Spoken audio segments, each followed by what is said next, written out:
আজ থেকে প্রায় ৬১,০০০ বছর আগে দক্ষিণ আফ্রিকার সিবুতু গুহায় আমাদেরই কোনো এক স্বজাতি পশুর হাড় দিয়ে তৈরি তীর ছুঁড়েছিলেন শিকারের সন্ধানে। শিকার লক্ষ্যভেদ হয়েছিল কিনা সেটা না জানা গেলেও নতুন এই অস্ত্রটি যে ভীষণ কাজের সেটা বুঝে গিয়েছিলেন তারা। তাই তো পরবর্তীকালে পৃথিবীর প্রান্তে প্রান্তে একেবারে প্রতিটি জনগোষ্ঠীর মাঝে এই মহামূল্য বস্তুটির ব্যবহার পাওয়া গেছে। ক্ষুদ্র ক্লান হোক কিংবা বৃহৎ রাজ্য, পৃথিবীর এমন কোনো মনুষ্যগোষ্ঠী নেই, এমন কোনো ফোকলোর, লোককথা কিংবা পৌরাণিক কাহিনী নেই যেখানে এর ব্যবহার বা উল্লেখ নেই। খাদ্য কিংবা যুদ্ধ, এমনকি প্রেমযুদ্ধ, তীর ধনুকের ইতিহাস সর্বকালই প্রসিদ্ধ। বোধ করি সেজন্যই আজকে আমাদের গল্পের নায়ক বাংলাদেশ আর্চারি ফেডারেশনের প্রতিষ্ঠাতা কাজী রাজীবউদ্দিন আহমেদ চপল প্রচলিত অন্য সব কিছু ছেড়ে বাংলাদেশে প্রায় বিরল এই খেলাটিকে বেছে নিয়েছিলেন নিজের ধ্যান জ্ঞান করে। করেছেন তীর ধনুকে বাজিমাত। হ্যান্ডবল থেকে খোখো, খোখো থেকে আর্চারি কিভাবে এলে, কেনই বা এলে? আমি 2000 সালে আমার বড় ছেলেকে নিয়ে সিডনি গিয়েছিলাম। তখন চলছিল সিডনি অলিম্পিক, যে অলিম্পিকটা এই মিলেনিয়ামের প্রথম অলিম্পিক হিসাবে খ্যাত ছিল। তা আমি আমার ছেলেকে নিয়ে সিডনি হারবারে একটু হেঁটে যাচ্ছিলাম, অপেরা সেন্টার দেখবো। তখন দেখা গেল কি একজন ছিপছিপে পাতলা, প্রায় 6 ফিট 2-3 ইঞ্চি লম্বা হবে, আরও বেশিও হতে পারে। উনি এসে আমার ছেলে এবং আমাকে পথরোধের মতোই আটকিয়ে দিলেন। তো খুব আন্তরিকতার সাথে এবং খুব মজা করে জিজ্ঞেস করলেন আমার পকেটের দিকে হাত দিয়ে যে এটা কি। তখন আমি বললাম যে খোখো। খোখো কি জিজ্ঞেস করলো? আমি বললাম এটা বডি ফিটনেস গেম। তখন বললো যে তোমার বডি বলে না যে এটা বডি ফিটনেস গেমের তুমি জেনারেল সেক্রেটারি। বলে একটা কার্ড দিয়ে ধরিয়ে দিয়ে বললেন যে তুমি যখন দেশে ফিরে যাবে তখন এই খেলাটা নিয়ে ভাববে।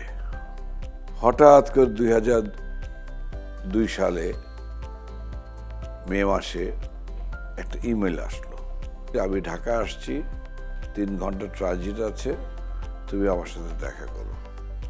ওনার সাথে যোগাযোগ করলাম আবার যে তুমি ট্রানজিটে তুমি যে থাকবে 3 ঘন্টা, 3 ঘন্টায় তো তোমার সাথে আবার আলোচনা শেষ হবে না, তুমি একটু আমাদের বাঙালি হসপিটালিটিটা গ্রহণ করো, একটি রাত অন্তত থাকো। তো উনি যখন রাজি হলেন আমি চলে গেলাম। তদনীন্তন আমাদের ক্রীড়া প্রতিবন্ধী ছিলেন ফজলুর রহমান পটল সাহেব।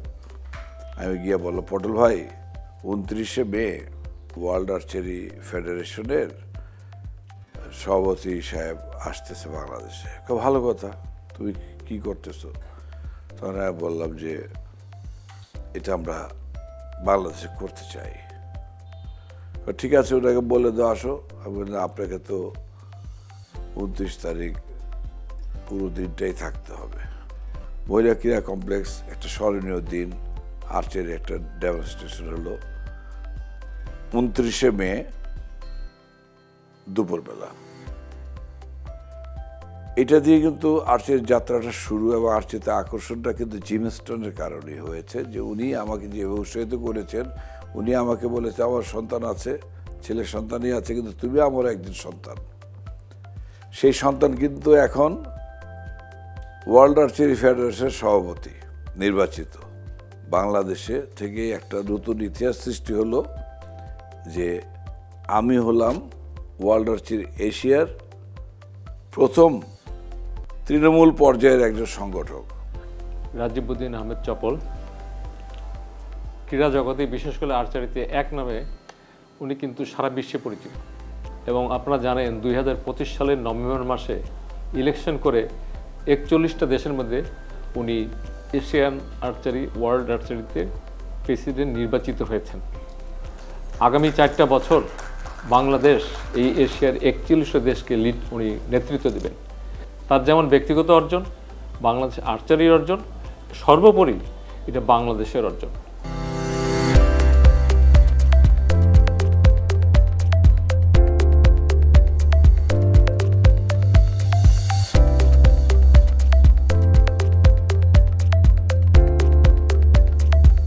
প্রথম ইলেকশনটাই হলো প্রেসিডেন্ট ওয়ার্ল্ড আর্চারি এশিয়ার। আমার মনে হয় মাত্র কয়েক সেকেন্ডের মধ্যে ইলেকশনটা হয়ে গেল, মানে এত দ্রুততম সময়। মনে হয়েছে সবাই যেন ডিসাইড করেছিল আমরা রাজিবুদ্দিন আহমেদ চপলকেই ভোট দিব, বাস ভোটটা হয়ে গেল। তো সেটা তো অবশ্যই একটা বাংলাদেশের জন্য অনেক অনেক একটা সুখের বিষয়। কোরিয়ার মতো একটা দেশকে যারা 40 বছর ধরে শাসন করে আসছিল, সেইখানে তাকে হারিয়ে দিয়ে এত ভোটে জয়লাভ করা, সেটা সবাই উপভোগ করেছে। অন্যান্য দেশও কিন্তু করেছে, শুধু যে আমরা বাংলাদেশি বলে করেছি তা না, বাংলাদেশের সাংবাদিকরা সহ সবাই ওই দিনটাকে অনেক উপভোগ করেছে। যে মানুষটা আর্চারিকে নিয়ে এত চিন্তা করে, সে মানুষটা আর্চারির একদম একটা পর্যায়ে চলে গেছে, এই জিনিসটা অবশ্যই একটা অনেক ভালো লাগার বিষয়।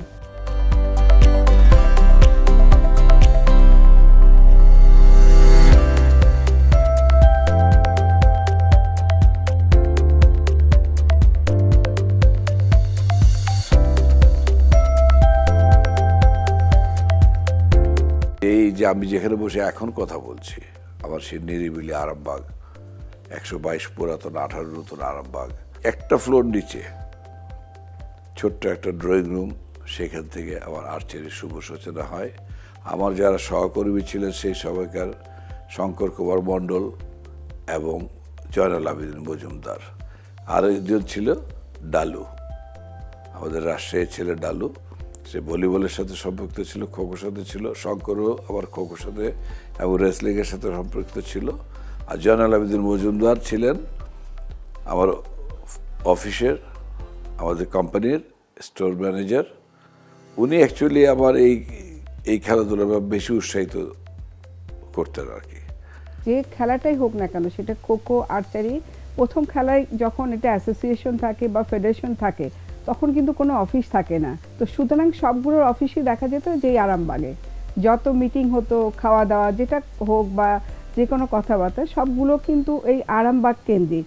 আর আরামবাগটা সবাই জানে খেলার একটা জোন, মানে বাংলাদেশে আরামবাগ ক্লাব বা ওরকম অনেক কিছুর জোন কিন্তু একটা আরামবাগ। মারিনার্স ক্লাব আছে, আরামবাগ ক্লাব আছে, মোহামেডান আছে, অনেক ক্লাব আছে এই আরামবাগে। সবচেয়ে বড় কথা হলো কি, যে আর্চের যে ইতিহাসটাই, যে তীর ধনুকের বাজিমাত, এটা যে কীভাবে হলো এত বছর পরে, সেটা যদি বলতে যাই, যে একটা ফ্যামিলির যে একটা দৃঢ়তা এবং ছেলের যে ইউনিটি এবং একটা ফ্যামিলি যে সহযোগিতা করতে পারে, এটা দৃষ্টান্ত এই আর্চারি। আর্চারি এমন একটা খেলা যেটা সব বয়সে সবার খেলা, শিশু থেকে বৃদ্ধ পর্যন্ত, যার অন্তত মাসল আছে বা তীক্ষ্ণ বুদ্ধিদীপ্ত আছে এবং চোখের প্রখর দৃষ্টি শক্তি আছে, তারা কিন্তু আর্চারি খেলতে পারে। আর্চারি বেসিক্যালি কিছু কিছু জিনিস তো অবশ্যই লাগে, যেরকম বো লাগে বা টার্গেট লাগে একটা। তখন তো কম্পিউটারের এত বেশি প্রাচুর্য ছিল না, বা সব কিছু কম্পিউটার থেকে পাওয়া যেত না। রাউন্ড থাকে জিনিসটা, প্রথমে সেন্টারে একটা থাকে, তার পাশে থাকে। তো আমরা কাটা কম্পাস দিয়ে ঘুরিয়ে ঘুরিয়ে ওই টার্গেটগুলো তখন তৈরি করতাম, করে তারপরে ওইভাবে যে কিভাবে হবে উনি শিখিয়ে দিলেন যে এইভাবে টার্গেটটা তৈরি করতে হয়, এইভাবে করতে হয়। সেই জিনিসটা কিন্তু আমরা ড্রয়িং রুমে বসে বসে করতাম। এই যে উনি বললেন যে কাটা কম্পাস, আমি কত কাহিনী বলবো এই ধরনের। কলকাতা গিয়ে প্রথম যে আমাদের যন্ত্রপাতি সংগ্রহ করা, এই বাঁশের ধনুক দিয়ে চলবে না। জি মাস্টার বলেছিলেন যে চপল, তুমি তোমার উদ্যোগটা মহৎ, তোমার প্রচেষ্টা মহৎ, তোমার ইচ্ছা শক্তি প্রবল, কিন্তু তুমি এইভাবে করলে তো হবে না। তুমি প্রথমবার আমাকে যা দেখিয়েছো সেটাকে আরেকটু ডেভেলপ করতে হবে, তোমার আধুনিক যন্ত্রপাতি লাগবে। তুমি আস্তে আস্তে প্রাইমারি স্কুল থেকে শুরু করো, তখন আস্তে আস্তে ইউনিভার্সিটি লেভেল চলে যাবে। আজকে কিন্তু ঢাকা ইউনিভার্সিটিতে আর্চারি আছে, বিভিন্ন ইউনিভার্সিটিতে আর্চারি খেলা হচ্ছে। কাজে এটা আপনি চিন্তা করলে দেখা যায় একটা পরিবার থেকে সৃষ্টি হয়েছে আর্চারি। সেই পরিবার আজকে কিন্তু শুধু পরিবারের ভিতরে গণ্ডিবদ্ধ না। আমার ছেলে আর্চারি খেলতো, আমার ছোটো ছেলে আর্চারি করতো, উনি আর্চারির প্রথম পৃষ্ঠপোষক, আমার কোম্পানি কিউট পৃষ্ঠপোষক। একটা ফ্যামিলি যে একটা খেলাকে দাঁড় করাতে পারে, এটার দৃষ্টান্ত হলো archery. Archery is the most highest level Olympic sport in the country. If you see the Asia Cups, the World Cups, we have a good position in the continent, and also we are visible in the World Cups. If you see the world ranking, our recurve men team is in the moment 18th place. That is not bad. Of course, space for more, but we are visible. must be a teamwork. We have a team that is working hard, have every day 6-7 hours practice and a good level. We have a lot of national competitions, that is good, a competition calendar. We can go to international competitions. And of course the teamwork important, the coaching group and the organizers, the federation, a good commitment and a good cooperation. I know Mr. Choppel since 8 years and he's a good boss and a good friend. And in that time our work is really close together. He is every time orientated in our progress and our success. He's look for solution. You know, sometimes it's not easy, but Mr. Choppel listen and he try to find solution in favor of the players, in favor of the full system archery. So that I really appreciate. He's a generous person, friendly person. I like to work with him. আমার দেখা মতে আমাদের archery ফেডারেশনের ফার্স্টের দিক দিয়ে যেই সমস্যাটা ছিল সেটা হচ্ছিল আর্থিক সমস্যা। সেই সমস্যাটার সমাধান আমাদের কাজী রাজউদ্দিন আহমেদ চপল উনি তার ব্যক্তিগত ফান্ড থেকে ব্যয় করতো। 2008-এর কথা বলতেছি, কাজী রাজউদ্দিন চপল স্যারের ওয়াইফ তিনি কিছু টাকা দিয়েছিল চপল স্যারকে তার ডক্টরি ইনস্ট্রুমেন্ট কেনার জন্য। তো চপল স্যার সেটাকে আর্চারি ইনস্ট্রুমেন্ট কিনে ব্যয় করে ফেলেছিল। আমার সহধর্মিণী ডক্টর ইসমত হায়দার, উনি একজন টেবিল টেনিস খেলোয়াড় ছিলেন। উনি কলেজ লাইফে, স্কুল লাইফে অনেক পুরস্কার পেয়েছেন। উনি কিন্তু শুধু যে একজন সহধর্মিণী এটা বলা যাবে না, উনি পেশাদারিত্বের দিক দিয়েও সেরা, সাংগঠনিক দিক দিয়েও সেরা, উনি ডক্টর হিসেবেও সেরা। বাংলাদেশের অনেক কিছুরই উনি প্রথম, আমি যেমন প্রথম উনিও প্রথম অনেক দিক দিয়ে। উনি লেখাপড়ায় খুবই উচ্চমাত্রা ছিলেন। আমার ছেলেগুলোও উনি সুন্দরভাবে গড়ে তুলছেন। প্রতিটি ক্ষেত্রে উনি আমাকে সহায়তা করেছেন। আমার মা মিসেস হালিমা খাতুন, উনি মৃত্যুবরণ করেছেন আজ থেকে অনেক বছর আগে। আমার মনে আছে আমি যখন এই আর্চারি নিয়ে চিন্তা ভাবনা করতাম বা খোখো নিয়ে চিন্তা ভাবনা করতাম, উনি বলে, বাবারে তোর এদিক সেদিক যাইস না, আমার বাসায় বসে তোর আড্ডা মার। এইগুলো খেলাধুলার চলতো। উনি পাতিলে ভরে ভাত রান্না করে তরকারির পাতিল সুদ্ধা দিয়ে দিতেন। আমার বন্ধু বান্ধব ডাক দিয়ে বলে, তোরা নেই, এগুলোই তোরা ভাগটাগ করে খা। সেই স্মৃতি তো আর এখন আমরা বাস্তবে পাবো না, কিন্তু মার কথা মনে পড়ে। উনি অনেক কষ্ট করেছেন আমার জন্য। মা চলে গেলেন, বড় ভাই ছিলেন বাবার জায়গায়, উনি আমাকে আগলে ধরে রাখতেন। আমার বড় ভাসুর ছিলেন কাজী মাহতাবুদ্দিন আহমেদ, উনিও খুব খেলা পাগল ছিলেন। উনি হ্যান্ডবলের ভাইস প্রেসিডেন্ট ছিলেন, উনিও কিন্তু ন্যাশনাল পুরস্কার পেয়েছেন। সুতরাং এই বাসাটা একটা খেলার একটা জোন ছিল। এখনও যে আর্চারির অফিস আছে বা খোখোর অফিস আছে, আর্চারির অফিস থাকলেও কিন্তু অনেক সময় দেখা যায় ওরা ছোটোখাটো কোনো কথাবার্তা, মিটিং বা নিজেদের কোনো কিছু সব এখানেই করছে, কেন যেন স্বাচ্ছন্দ্য বোধ করে। হয়তো বা সেটার কারণ হতে পারে আমিও তাদের সাথে অনেক ফ্রি বা বন্ধু বৎসল, সেই জন্য যারা ফেডারেশনে আছে সবার সাথে আমার ভালো সম্পর্ক। আমি বাই প্রফেশনে একজন ডেন্টিস্ট, পরে আমার স্পেশালাইজেশন ম্যাক্সিলোফেশিয়াল সার্জারি। সুতরাং আমি ঢাকা ডেন্টাল কলেজের ওরাল অ্যান্ড ম্যাক্সিলোফেশিয়াল সার্জারির বিভাগীয় প্রধান ছিলাম প্রায় 10 বছর। আমাদেরও একটা সংগঠন আছে, Bangladesh association of oral and maxillofacial surgeon, সেটার আমি প্রেসিডেন্ট ছিলাম গত 2 বছর। প্রথম মহিলা প্রেসিডেন্ট হিসেবে ছিলাম, এখন আমি ইমিডিয়েট ফার্স্ট প্রেসিডেন্ট।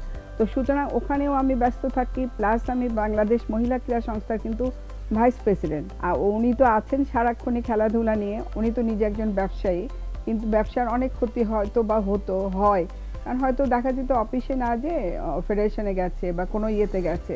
তো এই জিনিসটা অনেক সময় ওনার ভাইরাও হয়তো অনেক সময় মন খারাপ করতো যে এত জড়িত কেন। বাচ্চাদেরকে সেই খেলার অঙ্গনে ফিরিয়ে আনার যে চেষ্টা বা যে প্রয়াস, সেটা কিন্তু অবশ্যই ভালো। তাহলে হবে কি, মানুষের খারাপ দিকে কোনো নেশা যাবে না, খারাপ দিকে কোনো মনোযোগ যাবে না। এটা হচ্ছে একটা ইম্পর্টেন্ট জিনিস আমার কাছে মনে হয়।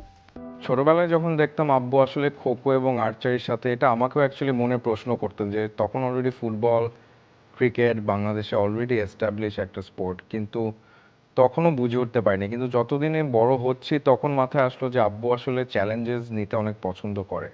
একদিন এমনও গেছে, ব্যাংককে প্রথম যখন টিম নিয়ে যায় 2007 সালে ঘটনা, আমি মিটিং রুমে ঢুকতে পারিনি। 2009 সালে আল্লাহর রহমতে আমি বোর্ড মেম্বার হয়ে গেলাম। সর্বোচ্চ ভোটে ইন্দোনেশিয়ার বালিতে আমি প্রথম বোর্ড মেম্বার হলাম। তারপরে 13 সালে আবার ইলেকশন তাইপেতে। তুমি ভাইস প্রেসিডেন্ট দাঁড়াও, সব বুড়ো বুড়ো লোকগুলো আছে, তার চলতেও পারে না, তো একটা ইয়াং জেনারেশন দরকার। দাঁড়ালাম। তো একটা বৃহৎ শক্তি থেকে আমাকে, তার সর্বোচ্চ কর্তা আমাকে ফোন করে বললেন, বাবা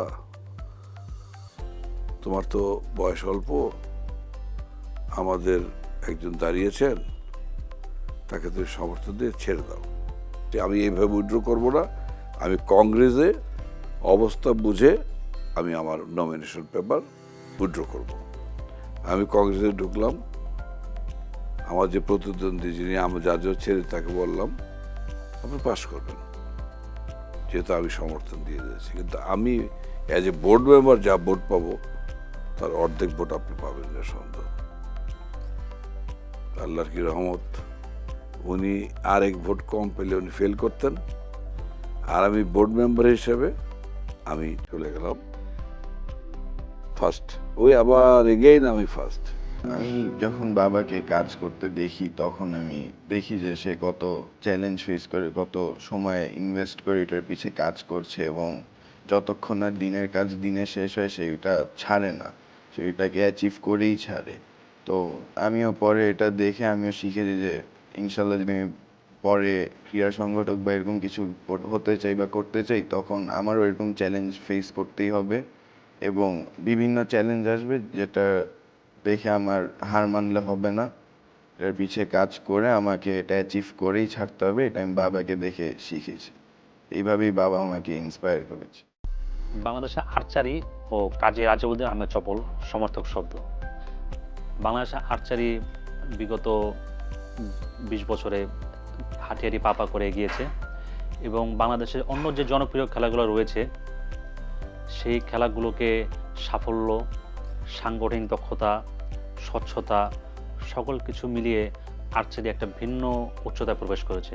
এখানে সাংগঠনিক দক্ষতা অনেক বড় প্রয়োজন ছিল, এর পিছনে ফেডারেশনের সাবেক সাধারণ সম্পাদক কাজী রাজিউদ্দিন আহমেদ চপলের ভূমিকা ছিল অনবদ্য, এবং সম্প্রতি তিনি তার সাংগঠনিক দক্ষতার মাধ্যমে এশিয়ান আর্চারি ফেডারেশনের সভাপতি হয়েছেন, যা বাংলাদেশের ক্রীড়াঙ্গনের অত্যন্ত একটি গৌরবোজ্জ্বল অধ্যায়। তার আর্চারি সম্পর্কে যে নলেজ, তার সাংগঠনিক দক্ষতা, অভিজ্ঞতা, এটা কিন্তু আসলে অন্য অন্য দেশে কাজে লাগাচ্ছে। বাংলাদেশে কিন্তু আসলে আমরা বিভিন্ন খেলায় বিদেশি কোচ আমরা হায়ার করি খেলা উন্নয়নের জন্য, কিন্তু আর্চারিতে বাংলাদেশে এই মাত্রায় পৌঁছেছে যে কারণে কিন্তু বাংলাদেশে একজন আর্চার জিয়া, তিনি এখন সৌদি আরবের হেড কোচ। কি কারণে তীর ধনুকে বাজিবাদ? দুটো কারণে, একটা আমার সাংগঠনিক দিক দিয়ে, আরেকটা আমাদের আর্চারদের সাফল্য গাথা কাহিনী নিয়ে। 2002 সালে প্রথম কোরিয়াতে যাই অ্যাফিলিয়েশনের জন্য আমাদের এশিয়ান কংগ্রেসে। সেখানে বিপুল সারা আগ্রহ জাগিয়ে দিল যে তারা আমাদের সাদরে গ্রহণ করে নিলেন, এবং প্রথম আমরা দাঁড়িয়ে অপেক্ষমান ছিলাম গেটের বাইরে, দরজার বাইরে, যে কখন আমাকে ডাকবে, আমাদের ডাকলো। গেলাম, পরে ওয়েলকাম জানালো, আমরা অ্যাফিলিয়েশন চালাম, সর্বসম্মতিকে অ্যাফিলিয়েশন করলাম। আসলো 2003 সাল, নিউ ইয়র্ক। অনেক লড়াই, অনেক যুদ্ধ করে আমরা গেলাম 3 জন, গিয়ে ওখানে পেলাম আমরা একমাত্র একটি দেশ ছাড়া সবগুলো দেশে আমাদেরকে ভোট দিলেন। আমরা পেলাম ওয়ার্ল্ড আর্চারি ফেডারেশনের অ্যাফিলিয়েশন। আমার প্রথম বিদেশ যাত্রা হয় 2006 সালে এশিয়ান গেমসে আর্চারি দেখার জন্য। ওইখানে গিয়ে আমি সবার সহযোগিতা করে, সেখানে আমাকে বলল, সবাই বললে থাইল্যান্ডের টিম পাঠায়। বললাম থাইল্যান্ডের টিম টাকা কোথায়? তোমার প্লেনের টিকিট কাটার টাকা আছে? আমাকে আছে। তাহলে তোমার ফুড অ্যান্ড অ্যাকোমোডেশন ফ্রি। 8 জন আমরা গিয়েছিলাম। আমি একটার পর একটা টুর্নামেন্ট করা শুরু করেছি, এবং আমি প্রত্যেকটা এশিয়ান গ্র্যান্ড প্রিক্স বা এশিয়া কাপে আমরা অংশগ্রহণ করেছি।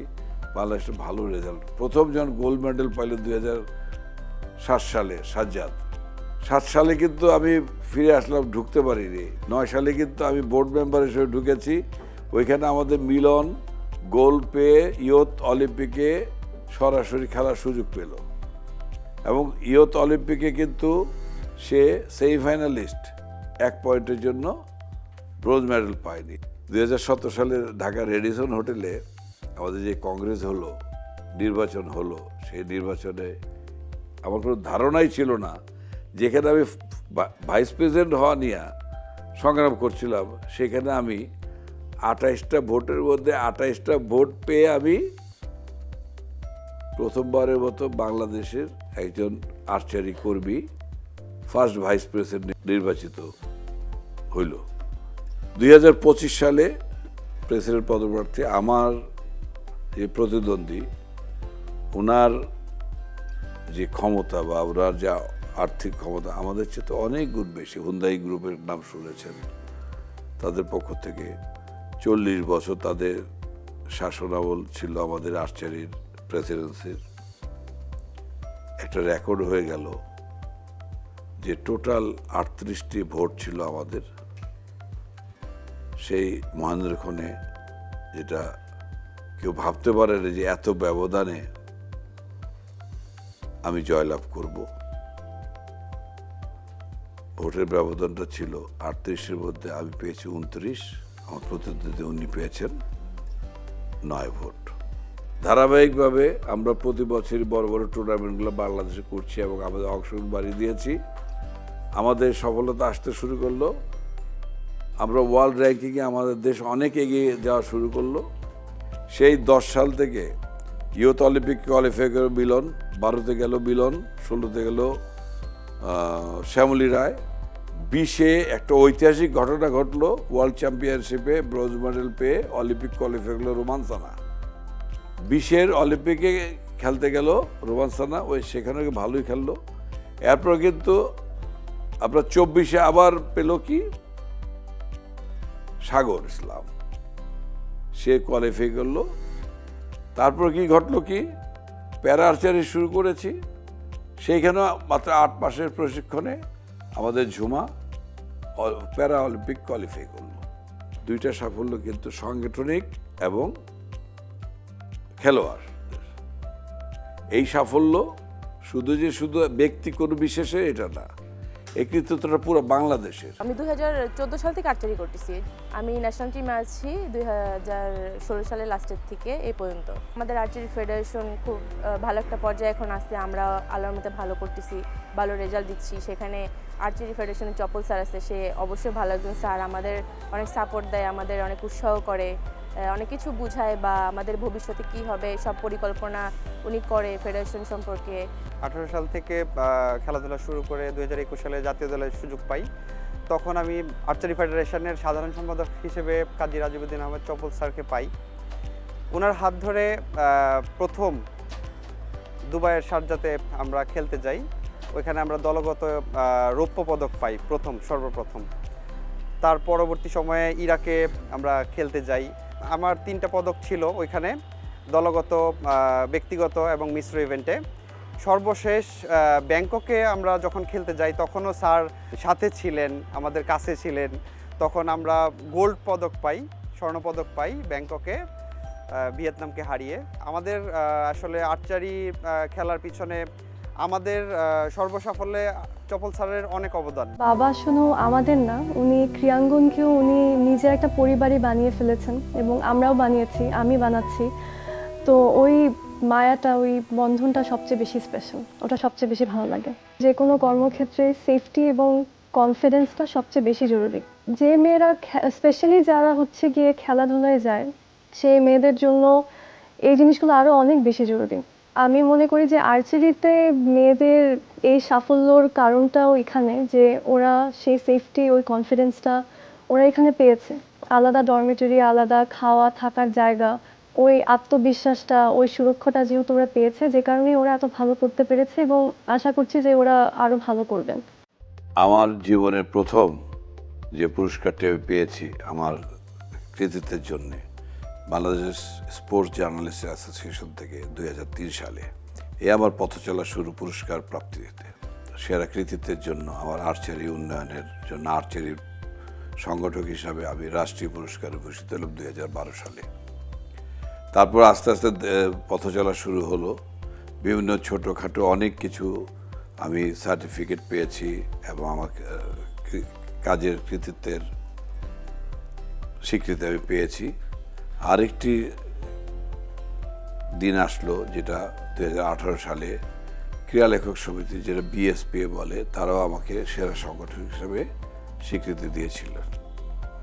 তারপর 2024 এসে আমি আবার পেলাম ওয়ার্ল্ড আর্চারি প্লাকেট, যেটা সাংগঠনিক দক্ষতার জন্য আমাকে তারা পুরস্কৃত করলেন। তারপর সর্বশেষ যেটা আমি পেয়েছি বাংলাদেশ ক্রীড়া লেখক সমিতির, যেটা বিএসপিএ বলা হয়, আখ্যায়িত হয়, বেসরকারিভাবে সর্বোচ্চ পুরস্কার হিসেবে অলরেডি এটা স্বীকৃতি পেয়েছে। সেই পুরস্কারটি আমি অর্জন করেছি শ্রেষ্ঠ সংগঠক হিসাবে। যে আমি 2011 সাল থেকে ওয়ার্ল্ড আর্চারি ফেডারেশনের কনসালটেন্ট হিসেবে কাজ করছি সেন্ট্রাল এশিয়া। আমি ইন্ডিয়াতেও কাজ করেছি, আমি পাকিস্তানে কাজ করেছি, আমি কিরগিজস্তানে কাজ করেছি, আমি উজবেকিস্তানে কাজ করি, বিভিন্ন দেশে আমি এই কনসালটেন্ট হিসেবে কাজ করেছি এবং এখনও চলমান। আমি তিনটি নির্বাচনে আমি ইলেকট্রাল বোর্ডের সদস্য ছিলাম। এটা আমি সফলতার সাথে সম্পন্ন করেছি বিধায় আমাকে এই 2024 সালে আমাকে ওয়ার্ল্ড আর্চারি প্লাকেট দিয়েছে। সাউথ এশিয়ান কান্ট্রি একজন বাসিন্দা হিসাবে আমি কার্যক্রম চালিয়েছি সঠিকভাবে, যেটার জন্য আমাকে তারা 2027 সাল পর্যন্ত আমি এই কমিটিগুলোর সদস্য হিসেবে আছি। এখন যে সাফল্যের কথা বলবো, এটা একটা বিরল সাফল্য বাংলাদেশের জন্য। বিদেশের মাটিতে একমাত্র আর্চারি ইভেন্টেই 2019 সালে সাউথ এশিয়ান গেমসে নেপালের পোখরাতে একই মাঠে, একই ইভেন্টে, একই টুর্নামেন্টে, একই গেমসে 10টি স্বর্ণপদকের মধ্যে 10টি আমরা পেয়েছিলাম আর্চারি, এবং 10 বার জাতীয় সঙ্গীত একই মাঠে বেজেছিল। বিদেশের মাটিতে সর্বোচ্চ সংখ্যক পদক পাওয়া এবং সর্বোচ্চ সংখ্যক জাতীয় সঙ্গীত বাজা, এটা একটা বিরল কৃতিত্ব। আমার টেনিউর আছে 2029 সাল পর্যন্ত, কিন্তু আমার পরিকল্পনা আছে 2032 সাল পর্যন্ত। 32 সাল পর্যন্ত ট্রেনিংটা আমাদের চালিয়ে যেতে হবে, এবং চালিয়ে যাওয়ার জন্য কি প্রয়োজন? একটা সুষ্ঠু পরিবেশ, সেই পরিবেশটা গড়ে তুলতে হবে। আমরা যে পরিবেশ না দিতে পারি, সুস্থ মানসিক বিকাশ না ঘটাতে পারি, তাদের সাংসারিক বা তাদের পরিবারের ভরসাটা না দিতে পারি, তাহলে কিন্তু হবে না। ইতিমধ্যে সরকার ঘোষণা করেছে যে তাদেরকে বেতন বা সম্মানী দেওয়ার ব্যাপারে। ক্রিয়া হলে পেশা, পরিবার ভাবে ভরসা, এই যে স্লোগানটা মাননীয় প্রধানমন্ত্রী দিয়েছেন, এটাকে বাস্তবায়ন করলেও কিন্তু আমরা পদকের দিকে ধাবিত হতে পারছি। এটা কোনোভাবে এড়িয়ে যাওয়া যাবে না।